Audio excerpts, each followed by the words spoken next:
Hi everyone, welcome back to the channel. आइए देखते हैं कि कल हम किस तरह से बैंक निफ्टी और निफ्टी को ट्रेड कर सकते हैं। और मैंने और एक पोर्टफोलियो भी बनाया है यहाँ पे। तो क्या हो रहा है कि हम कुछ भी अगर रेकमेंड कर रहे हैं, कुछ बाय कर रहे हैं, कुछ पोर्टफोलियो जैसे मैंने कहा था कि हम बिल्ड करेंगे, तो यहाँ पे वो क्या रहा है, ट्रैक करना बहुत मुश्किल हो जा रहा है। इसीलिए मैंने क्या डिसाइड किया है कि मैं एक पर्टिकुलर अकाउंट पे ज़ीरोधा में मैं सिर्फ एक स्टॉक बाई करूँगा या फिर दो स्टॉक बाई करूँगा, depending on the size of the stock कि कितना मैं इन्वेस्ट कर रहा हूँ।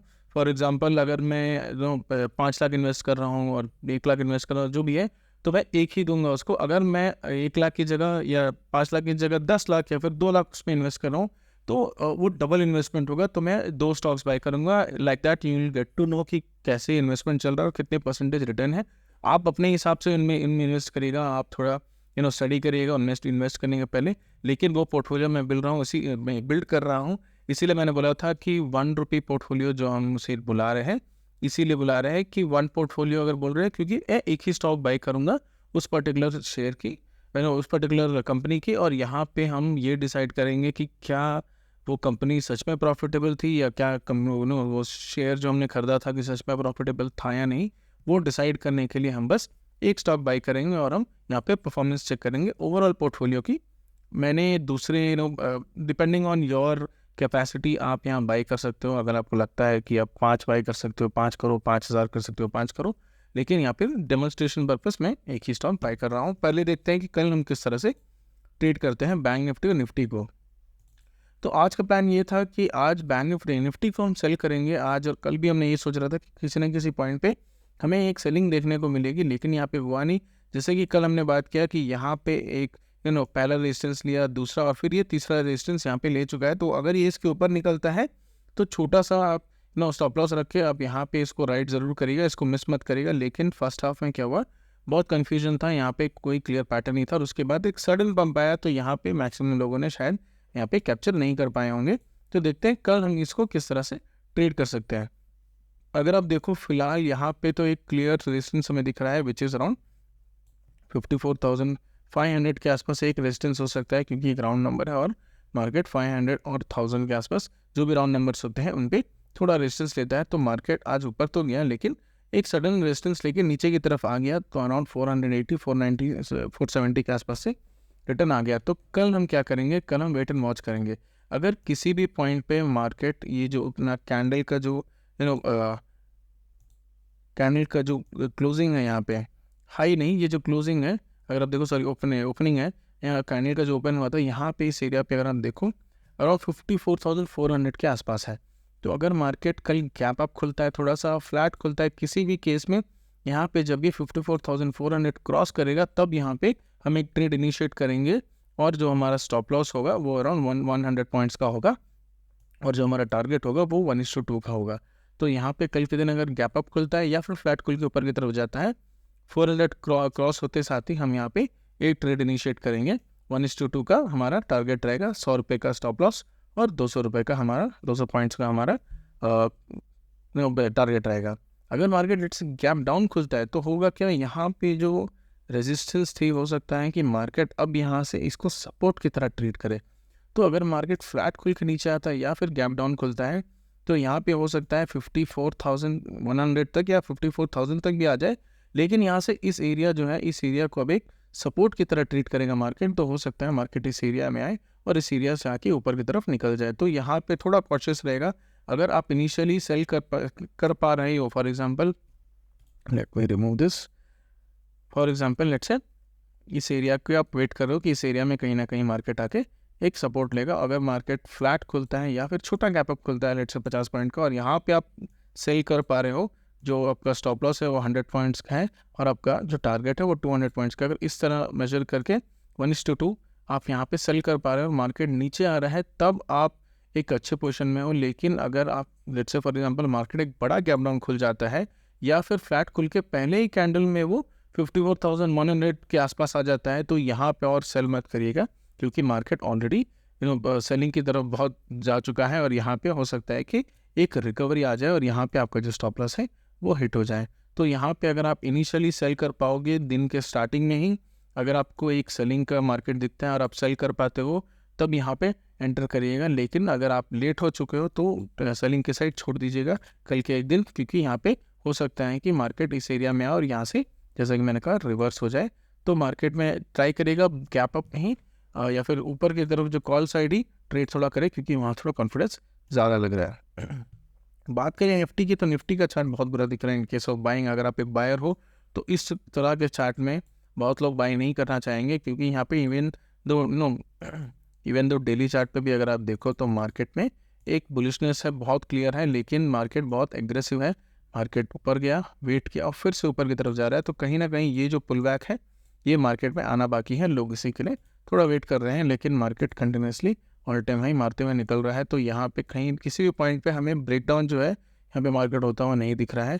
तो कल के दिन क्या करेंगे, कल के दिन हम वेट एंड वॉच करेंगे। निफ्टी में कल हम ट्रेड नहीं करेंगे, क्योंकि मैं बताता हूँ क्यों।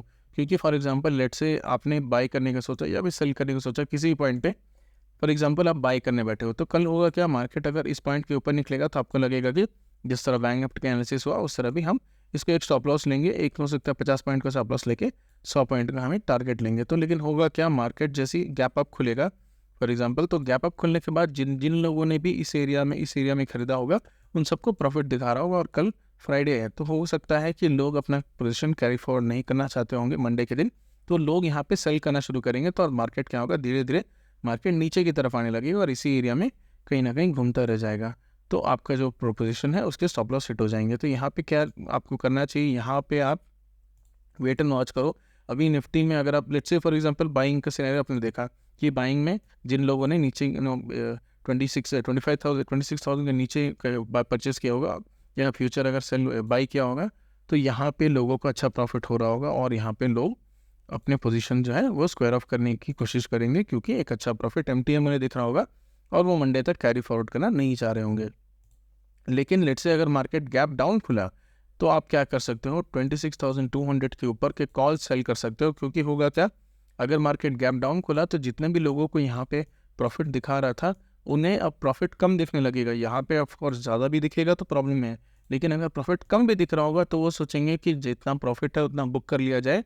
लेकिन और अगर जो लोग बाई करने बैठे होंगे वो यहाँ सोच रहे होंगे कि यहाँ पे एक बाइंग अच्छी पोजीशन नहीं है, थोड़ा मार्केट को नीचे आने दो उसके बाद हम बाई करेंगे। तो यहाँ पे बायर्स ऐड नहीं होंगे, लेकिन जो एग्जिस्टिंग बायर्स हैं वो एग्जिट करने की कोशिश करेंगे। तो यहाँ पे भी आपको सेलिंग आने के ज़्यादा चांसेस है। अगर मार्केट फ्लैट खुल के नीचे आता है या फिर गैप अप खुलता है, दोनों ही केस में यहाँ पे सेलिंग आएगी। तब इन दैट केस अगर मार्केट सेलिंग के लिए आता है तब यहाँ 26,200 के ऊपर के जितने भी कॉल्स है आप उसको सेल कर सकते हो। टाइट स्टॉप लॉस रखिएगा, क्योंकि यहाँ पे हो सकता है कि मार्केट वॉलेटाइल हो जाए और यहाँ पे आपके स्टॉप लॉस सेट हो जाए। तो थोड़ा स्टॉप लॉस बड़ा रखिएगा। लेट्स से फॉर एग्जांपल अगर आपने 70 रुपीज़ में सेल किया है तो आपका जो स्टॉप लॉस होगा वो 100 रुपये का रखिएगा।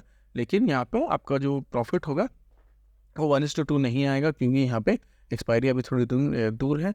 नेक्स्ट थर्सडे को एक्सपायर होगी, तो कहीं ना कहीं हमें जो डिके है वो कल के दिन देखने को नहीं मिलेगा।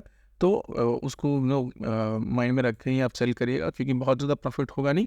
बट अगर आप ट्रेड करना चाहते हो तभी आप करिएगा, क्योंकि यहाँ पे अगर आपको लग रहा है कि आप ट्रेड नहीं करना चाहते हो और एक दिन अगर आप ट्रेडिंग नहीं करो तो चलेगा, तो वेट एंड वॉच कीजिएगा, क्योंकि यहाँ पे एक अच्छे पोजीशन पे निफ्टी नहीं दिख रहा है। So that is the overall analysis for today. अगर आप देखो यहाँ पे होल्डिंग्स के बारे में, जैसा कि मैंने बोला, तो हमने सनफ्लैग बाई किया था कुछ दिन पहले और सनफ्लैग में अराउंड 18% का प्रॉफिट हो रहा है। पोर्टफोलियो में दिखाता हूँ, अराउंड 18% का प्रॉफिट हो रहा है। जैसा कि मैंने बोला, हम एक ही क्वांटिटी बाई कर रहे हैं फॉर डेमोन्स्ट्रेशन पर्पस। और लेटेंट व्यू भी हमने 2 दिन पहले रिकमेंड किया था, वो अभी फिलहाल 1.7 के आसपास, 1.7% के आसपास लॉस में चल रहा है। तो यहाँ हम वेट करेंगे। लेटेंट व्यू अगर 5% से ज़्यादा नीचे जाने लगता है तो हम यहाँ पे इसको स्क्वायर ऑफ कर देंगे। और क्योंकि सनफ्लैग ऑलरेडी 18% का प्रॉफिट दे चुका है, तो कल फ्राइडे है, कल के दिन हम इसको स्क्वायर ऑफ कर देंगे। जो 18% का प्रॉफिट है वो हम बुक कर लेंगे, क्योंकि 18% बहुत होता है। लेट्स से फॉर एग्जांपल आपने अगर 5 लाख रुपए लगाए होंगे तो 18% is more than I think 90,000 के आसपास होगा। तो कहीं ना कहीं 18% इज सेटिस्फैक्ट्री। अगर आप एक मंथ में 18-20% किसी भी ट्रेड में निकाल पा रहे हो, that is more than enough. Even though I have not invested in the overall portfolio, यहाँ पे मैंने जो अमाउंट इन्वेस्ट किया है वो बहुत ज़्यादा नहीं है, आई थिंक 4-5 लाख के आसपास है, बट दैट इज़ ओके। आपको एक ही स्टॉक में सारे जितने भी जितनी भी आपकी कैपिटल हो एक ही स्टॉक में इन्वेस्ट नहीं करना चाहिए। Latent view I was little more confident, लेकिन यहाँ पे लेटेंट व्यू में फिलहाल मुझे लगता है थोड़ा टाइम लगेगा। लेटेंट व्यू अभी फिलहाल करेक्शन तो नहीं बोलूँगा, लेकिन एक जो ट्रेंड है वो लेटेंट व्यू का थोड़ा क्लियर नहीं है, तो धीरे धीरे करके हो सकता है लेटेंट व्यू यहाँ पे नीचे आके इस एरिया में फिर से सपोर्ट ले और वहाँ से फिर निकले। तो यहाँ देखते हैं किस तरह से लेटेंट व्यू परफॉर्म करेगा। बट धीरे धीरे करके मैं और भी स्टॉक्स देख रहा हूँ जो ऐड कर पाए। या गोपाल स्नैक्स मुझे बहुत अच्छा दिख रहा है यहाँ पे। गोपाल स्नैक्स मैं बहुत दिन से रिकमेंड कर रहा हूँ। मैंने बाई किया था लेकिन I sold it for some reason, लेकिन यहाँ पे अपना फिर से ऑल टाइम है बना चुका है और यहाँ पे ये निकल रहा है। One more stock is I think Tata technologies, लेकिन मुझे लग रहा है कि हो सकता है कि टाटा टेक्नोलॉजीज़ में और थोड़ी करेक्शन आई। टाटा टेक्नोलॉजी इनिशियली यहाँ पे आईपीओ के बाद लिस्ट हुआ था, लिस्ट होने के बाद यहाँ पे मार्केट डाउन ट्रेंड में है, और यहाँ पे अगर आप देखो तो एक बाउंस यहाँ पे देखने को मिला है। हो सकता है मार्केट थोड़ा और करेक्ट हो और यहाँ पे फिर से एक बॉटम फॉर्मेशन करे और उसके बाद निकले। लेकिन अगर मार्केट अपने जो लो है उसके नीचे निकलता है, अराउंड 970 के आसपास इसके नीचे निकलता है, तो हो सकता है एक नया लो बनाने निकले। तो यहाँ इस पॉइंट पे हमें पता चलेगा कि क्या हमें इसको बाय करना है कि नहीं। तो अगर मार्केट और थोड़ा नीचे आता है, अगर 1050 के आसपास, यहाँ पे हमें एक डिसीजन देखने को मिलेगा, हम यहाँ पे एक बाय करेंगे और ये हमारा स्टॉप लॉस रहेगा। तो कई जैसे कि मैंने बोला हम सेल करेंगे, सनफ्लैग को सेल कर देंगे, अपने पोर्टफोलियो से निकाल देंगे और टाटा टेक्नोलॉजीज़ और गोपाल स्नैक्स दोनों में से एक बाय करेंगे depending on which one is looking better. So ya that is all for today. अगर आपको इस तरह के अपडेट्स अच्छे लगते हैं तो please do subscribe to the channel. Thank you.